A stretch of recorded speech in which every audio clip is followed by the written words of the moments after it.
Good morning, all. I wanted to put out a video this morning about intuition versus ego. I talk to my clients a lot about leading with their hearts and souls as opposed to leading with their thinking brain or their head or their ego.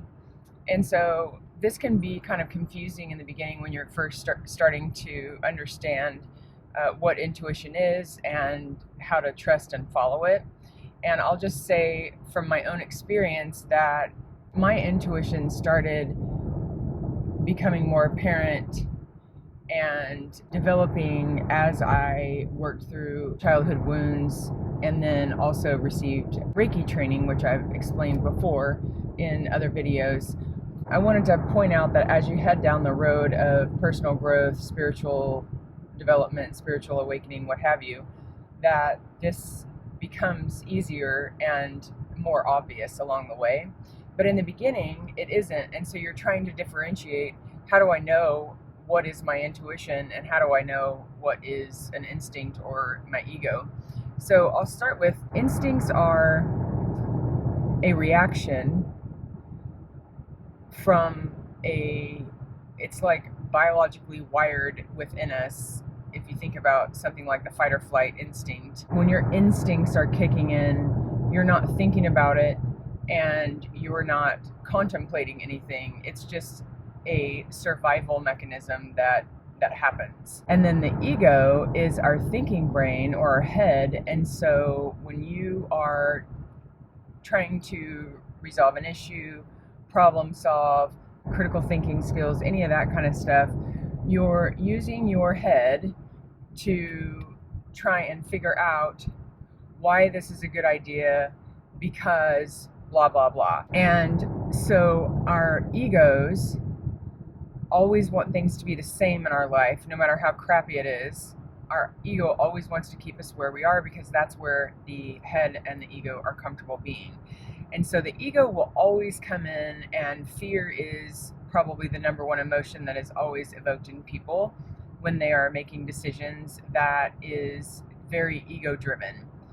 That doubt, that self-doubt, that fear that comes in saying, oh, but really? Is this really a good idea? Have you thought about these things and these things? And so you end up in this kind of ball of confusion and unable to really make a good decision.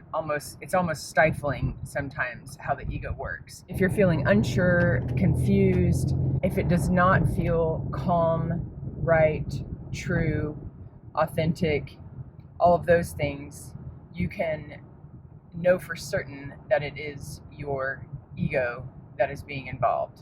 So when you are learning to tap into your intuition or follow your intuition, the way to recognize it is that it's going to feel very calm and balanced and true. It's going to feel like there is no doubt why you're making this choice. It will feel very solid. In addition to your intuition feeling right, solid, true, and calm, intuition basically comes out of nowhere. It's not a thought process. It's not you trying to figure something out. It's simply all of a sudden you have the answer and you have no idea why you have received this download or why this information has come into your life. It kind of comes out of thin air.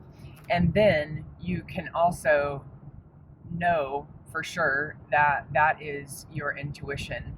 If you're trying to figure something out, you're grappling with something and you are confused and unsure and feeling like there's all of these things that you can choose from and you have no idea what to choose from, that is your ego and your head being involved. And so this is what I'm referring to when I talk about leading with your heart and soul. You will have no doubt that you are making the right choice when you're leading with your heart and soul. Your heart and soul will never, ever lead you astray. And so I hope that this has been helpful for you to start understanding and differentiating the difference between intuition and instinct and ego. And please post any comments below that you have, any questions that you might have, anything that I can post in the future that might be helpful for you as you're starting to awaken and understand how to better follow your intuition and your heart and soul. Have a great day.